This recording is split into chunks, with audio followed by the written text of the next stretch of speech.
रावण ने दिया लक्ष्मण जी को ज्ञान। नमस्कार दोस्तों, आज मैं आपके लिए लाई हूँ रावण और लक्ष्मण की एक अनसुनी कहानी। ये तो सभी जानते हैं कि लंका का राजा रावण सीता का हरण कर लंका नगरी ले आया था, पर आखिरकार बुराई पर अच्छाई की जीत होती है। राजा रावण को मारकर विजय प्राप्त कर लेते हैं। रावण और राम जी का घंघोर युद्ध समाप्त हो चुका था। रावण मृत्यु शैया पर था। श्री राम जी जानते थे कि रावण महापंडित महाज्ञानी है और वो अंतिम पलों में लक्ष्मण को ज्ञान की महत्वपूर्ण बातें सिखा सकता है। इसलिए रावण अंतिम श्वास ले रहा था। तब राम जी ने लक्ष्मण जी से कहा, लक्ष्मण, रावण अपने समय का श्रेष्ठ महान पंडित था। उस समय वो तुम्हें ज्ञान की बातें बता सकता है जो तुम्हारे जीवन के लिए बहुत ही महत्वपूर्ण हो सकती है। रावण इस समय अपनी अंतिम सांसें गिन रहा है, जाके उससे कुछ शिक्षा ले लो। पर भैया, रावण तो एक अत्याचारी राजा है और इस समय वो मृत्यु शैया पर लेटा है। वो अपने पापों का दंड भुगत रहा है, भला मुझे क्या ज्ञान देगा। प्रिय लक्ष्मण, रावण की महानता और उसका ज्ञान को अस्वीकार मत करो। वह एक महान योद्धा, एक महान शासक है। रावण को उचित और अनुचित की भली भांति ज्ञान है।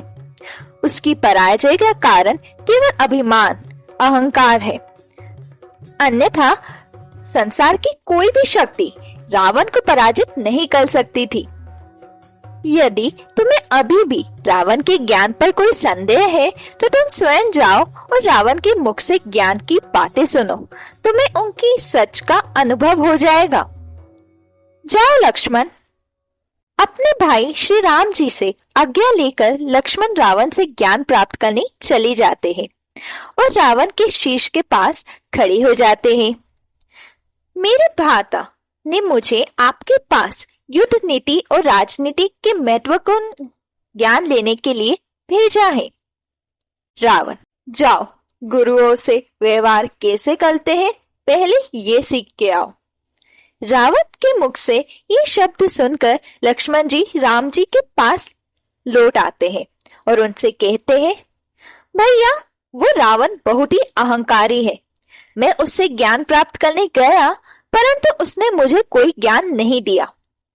राम जी, ज्ञान प्राप्त करने के लिए तुम कहाँ खड़े थे लक्ष्मण? भैया, मैं उसके सिर के पास खड़ा था।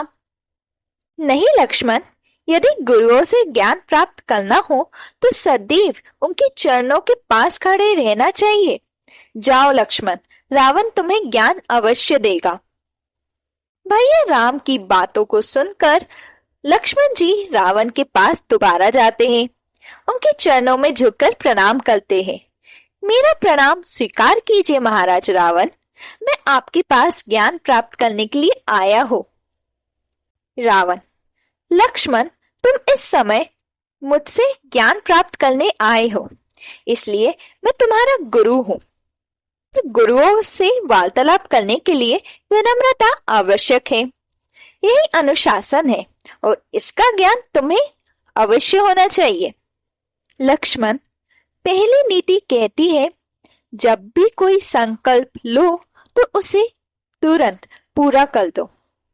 शुभ कार्य में कोई देरी नहीं होनी चाहिए और अशुभ को जितना हो सके टाल दो।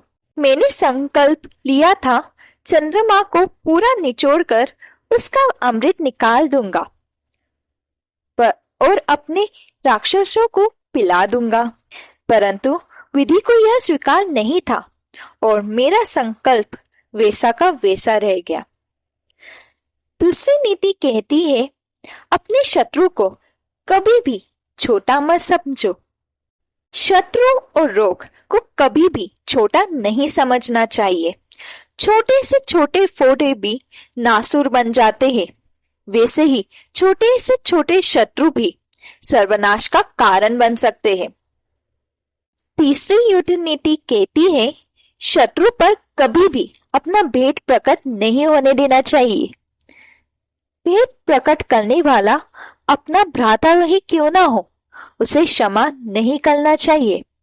यदि आज मैं विभीषण को अपनी मृत्यु का राज नहीं बताता तो आज मैं जीवित होता। हर युद्ध की नीति अपनी होती है, जिसे काल और परिस्थितियों के अनुसार परिवर्तित करना चाहिए और समय समय पर उसकी समीक्षा भी करते रहना चाहिए। लक्ष्मण, युद्ध विनाशक होता है। युद्ध में केवल खोया ही जाता है, पाया नहीं जाता है। जो व्यक्ति अपने आप को संसार से बड़ा मानता है, उसकी दशा मेरे जैसे ही होती है। लक्ष्मण, राजनीति सदैव प्रजा के हित में होनी चाहिए, जिससे राष्ट्र का उद्धार हो। ज्ञानी यदि अहंकार हो तो वह सत्य के मार्ग से भटक ही जाता है। लक्ष्मण, अहंकार अंधकार का प्रतीक है। अहंकार मनुष्य को सर्वनाश की ओर ले जाता है।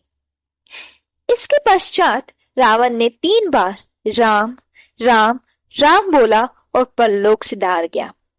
तो यह थी रामायण से जुड़ी एक कहानी, लक्ष्मण जी और रावण की कहानी। तो ऐसे ही और कहानियां जानने के लिए do like, share and subscribe to भक्ति कथाएं। धन्यवाद दोस्तों।